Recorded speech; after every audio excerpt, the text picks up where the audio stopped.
Hey, this is Justin with DayTradeTheMarkets.com on Tuesday, the 21st of August, 2012, and this was a very interesting day in the emini S&P futures today. We gapped up and tested higher than the highs from several months ago, and then had a pretty aggressive sell-off, or a pretty intense sell-off. And what I want to do in this video is really zoom in on this part of the day in just a second and really show how the relative aggression bars could give you a very good clue that a high was probably in place. And that's important because the market of late has been pretty easily defined in terms of a bigger picture up auction.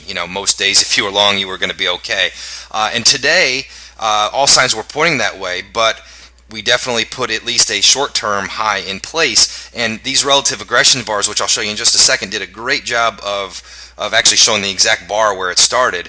And this is really important because it can help you, number one, avoid getting punished all day trying to get long, and it can also help you gain a little confidence getting short, which has been a little bit difficult to do the last few weeks. So hopefully that makes sense. Just as a quick review, if you're not too familiar with it, we have these relative aggression bars, and we have, for both positive and negative, we have level 1, level 2, and level 3.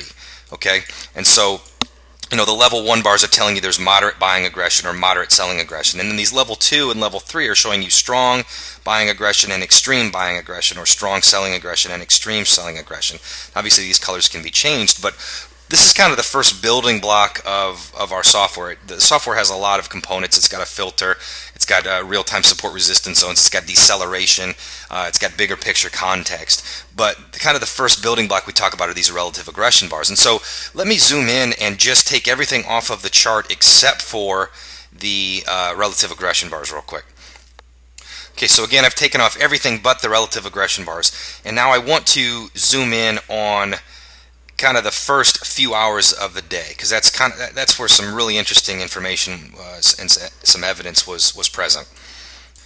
Okay, so I've done that. I've just got the relative aggression bars on here, and I've zoomed in on the first half of the day, so to speak. So we were testing some levels from months ago, and you can see we had these level 2 bars right here with follow-through. In other words, there was continuation after they formed. That's telling us that, as we would have expected, bulls were relatively in control at this point. Another level 2 buying bar there. In fact, let me just take off the level 1 bars and just show level 2s real quick. Okay, so here's just level 2s and 3s, kind of the more powerful bars. So again, follow through with these buying bars. But then we get this bar right here that you can see. It's called a level 3 selling bar.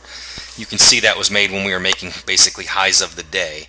And so that's our first clue. That doesn't necessarily, you have to be pretty aggressive to just jump on a short, but what it's telling you, especially when there was follow through lower and then we had some full bars below the low of this bar, that's telling us, it's at least giving us a heads up that, okay, selling might be entering the market. At least this rally is over for the short term.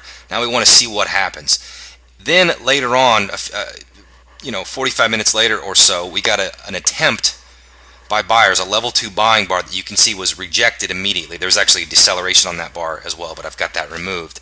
And then we had a level 2 bar, a level 3 bar, a level 2 selling bar, another rejection of a level 2 buying bar, and at this point it's telling you this high was for real.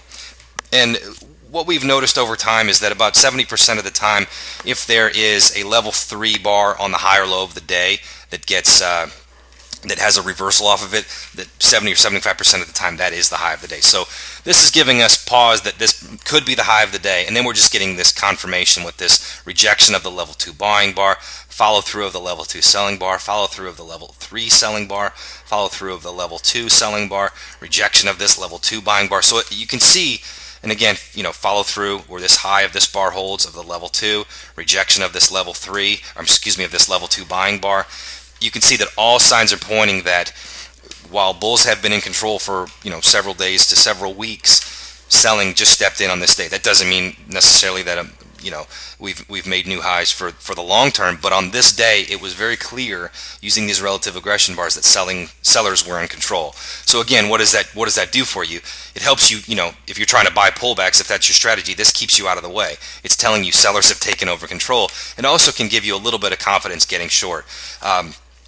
For example, I took a short right in here. I bailed out a little bit earlier than I would have preferred in hindsight, but I have a rule that if I'm trading against the bigger picture bias, I have a set target, and that's just what I do. But at least it gave me some confidence that I was on the right side of the market. And then I tried to dabble in here, and as the market sold off even more. So hopefully that helps. I just wanted to kind of show how that high of the day was pretty easy to see visually, especially when we got some more confirmation in here and here. So hopefully help you stay on the right side of the market, stay out of trouble, and get into more good trades. Hopefully that makes sense. If you have any questions about that, certainly let us know, and we'll be happy to answer them. Okay, have a good evening, and we'll talk soon.